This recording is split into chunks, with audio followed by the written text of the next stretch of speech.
ओम गुरुभ्यो नमः। ब्रह्म तत्व सत्संग कार्यक्रम में आप सबका स्वागत है। हम साधन चतुष्टय की गहरी साधनाओं को चर्चा के माध्यम से समझते हुए जीवन में आचरण करते हुए ईश्वर प्राप्ति करने की, आत्म साक्षात्कार करने की यात्रा में है। इस साधनाओं में हम विवेक, वैराग्य, शम आदि षट संपत्ति, इन 3 साधनाओं को चर्चा करके समझ चुके हैं।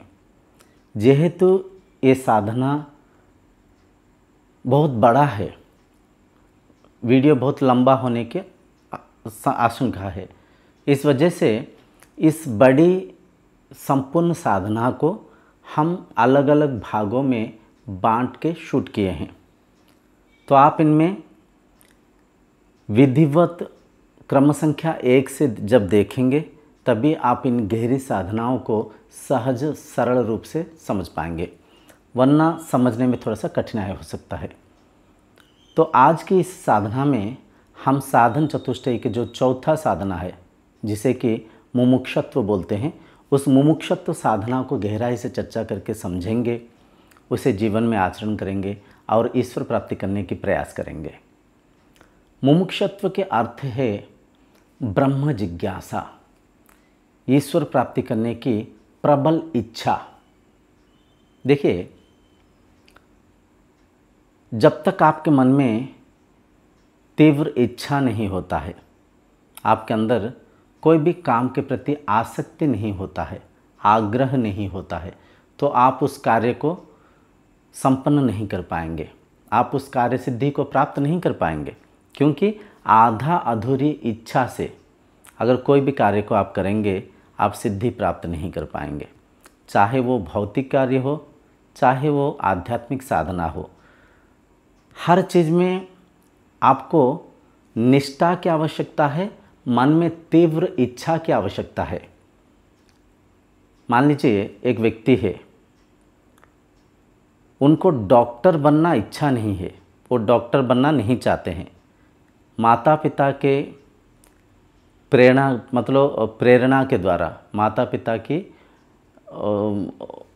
जो ज़बरदस्ती करने के वजह से वह शरीर, मान लीजिए, डॉक्टरी पढ़ाई करेंगे, क्या वह व्यक्ति उनके एकाग्रता को उस पढ़ाई में लगा पाएंगे? बिना रुचि के वह पढ़ाई पढ़ना क्या ठीक होगा? क्या वो लक्ष्य स्थल में ठीक से पहुंच पाएंगे? नहीं पहुंच पाएंगे। जिस काम में अपना रुचि होता है, उस कार्य को संपन्न करने में एक सुख आता है, एक आग्रह आता है। तो ठीक वैसे ही यहाँ पे अगर आप भौतिक वस्तु पदार्थ प्रति आग्रह होगा, आपके मन में कई सारा भौतिक पदार्थ प्रति चाहत होगा, आपके अंदर वैराग्य नहीं होगा, आपके अंदर ईश्वर प्राप्ति करने की इच्छा नहीं होगा। आधा अधूरी मुमुक्षत्व के साथ, ब्रह्म जिज्ञासा के साथ अगर आप इन साधनाओं को सुनेंगे, कुछ पल आप आचरण करेंगे, कुछ समय तक तो आपको ये बातें अच्छा लगेगा, फिर धीरे धीरे आपके आचरण में त्रुटि आ सकता है, आपके व्यवहार में त्रुटि आ सकता है, आपके साधना भंग होने की अवकाश है। तो साधना में सबसे पहली बात, आपके अंदर ईश्वर प्राप्ति करने की प्रबल इच्छा होना चाहिए। पिछले वीडियो में भी हम चर्चा करके इस बात को समझ पाए होंगे। साधना रूपक पक्षी के 2 पंख है, एक पंख निष्ठा, दूसरा पंख जो है मुमुक्षत्व। साधना को श्रद्धावान होकर गुरुजी से जब आप सुनेंगे, आपके मन में जब ईश्वर प्राप्ति करने की प्रबल इच्छा रहेगा, प्रबल मुमुक्षत्व रहेगा, तभी आप ईश्वर प्राप्ति कर सकते हैं। तभी आपका मन साधना में रुचि दिखा सकता है, हर एक साधना की कठिनाइयों को सह सकता है। यहाँ पे देखिए, कोई छोटा मोटा बात नहीं बोला जा रहा है, यहाँ पे इस बात को प्रमाण करने की हम प्रयत्न कर रहे हैं, मैं ही वह ब्रह्म हूँ, मैं ही वह परमात्मा हूँ। जो साधक जिस साध्य वस्तु, जिस परमात्मा को साधना कर रहे हैं, वह साधक स्वयं ही वह परमात्मा है। वो स्वयं को खोज रहे हैं, खुद की सत्य को खोज रहे हैं। तो यहाँ पे बहुत बड़ी बात बोला जा रहा है, आप अजर है, आप अमर है, आप अविनाशी आत्मा है। शरीर बूढ़ा हो सकता है लेकिन आप बूढ़ा नहीं होंगे। शरीर का मृत्यु हो सकता है लेकिन आपका मृत्यु नहीं होगा।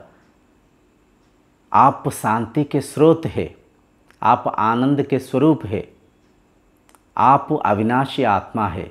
संसार मिट सकता है, शरीर मिट सकता है, ये ब्रह्मांड उतल पुतल हो सकता है, परिवर्तन हो सकता है, परंतु आप अपरिवर्तनीय शक्ति है।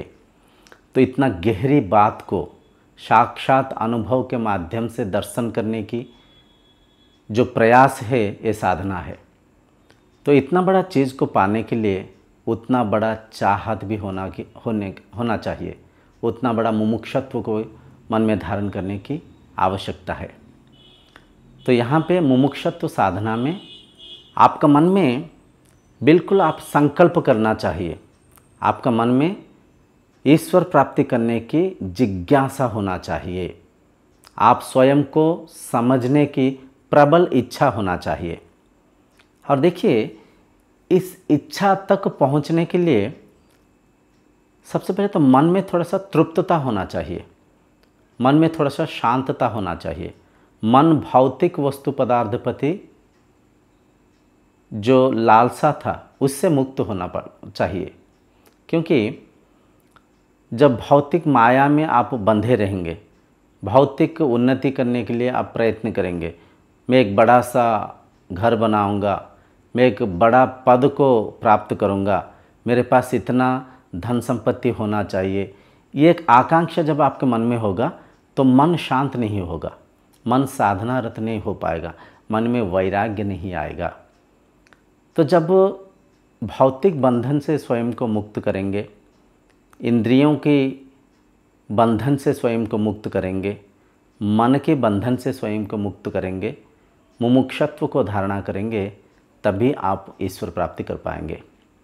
भगवद गीता की 18 अध्याय श्लोक संख्या 66 उसमें यही बात की वर्णना है।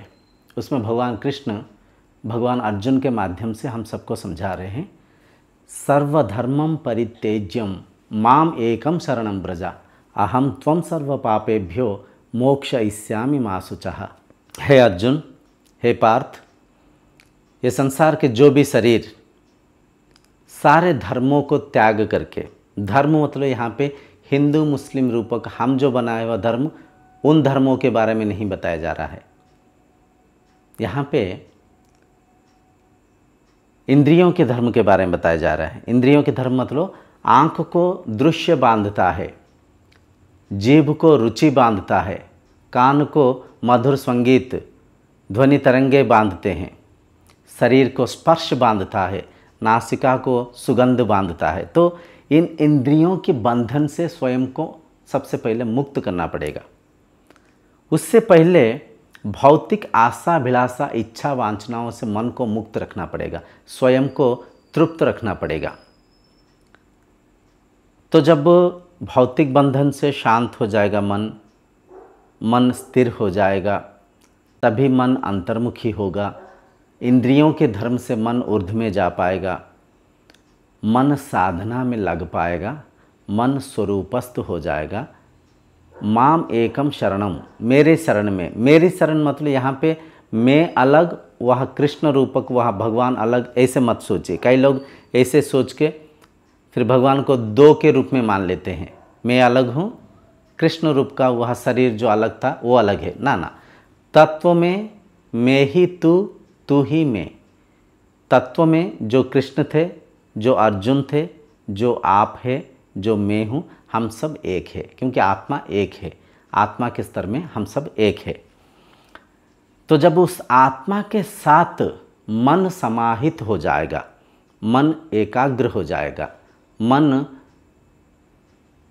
उस आत्मस्थ हो जाएगा, स्वरूपस्थ हो जाएगा, तो उस अवस्था में साधक स्वयं को दर्शन कर पाते हैं, साधक स्वयं के सच्चाई को समझ पाते हैं। साधक इस बात को समझ पाते हैं, मैं देह नहीं देही हूँ, मैं शरीर नहीं आत्मा हूँ। मैं सीमित नहीं असीम हूँ, मैं अजर हूँ, मैं अमर हूँ, मैं अविनाशी हूँ, मैं संसार के प्रत्येक वस्तु में, प्रत्येक कण कणिका में हूँ, मैं आधार हूँ।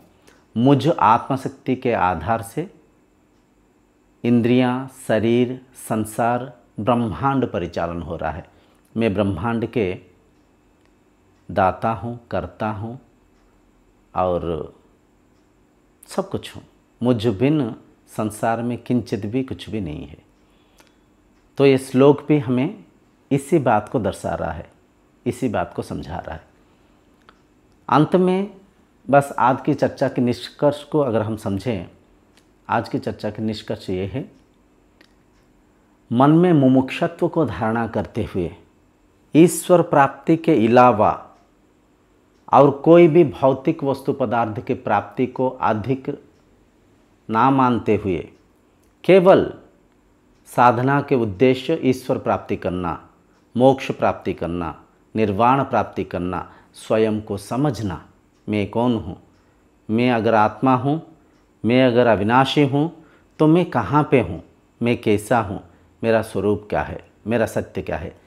इस बात को केवल प्राप्त करने की मन में जब मुमुक्षत्व रहेगा तभी आप ईश्वर प्राप्ति कर सकते हैं, आत्म साक्षात्कार कर सकते हैं, जीवन के जो उद्देश्य है उसे प्राप्त कर सकते हैं। आशा करता हूँ इन गहरी बातों को आप विवेकी होकर समझेंगे, ना केवल समझेंगे, इसे जीवन में आचरण करेंगे और ईश्वर प्राप्ति करके स्वयं भी शांति आनंद के साथ रहेंगे, संसार के शांति के सहायक होंगे। आज हमारा साधन चतुष्टय की सारे साधनाएं यहीं पे संपूर्ण होता है।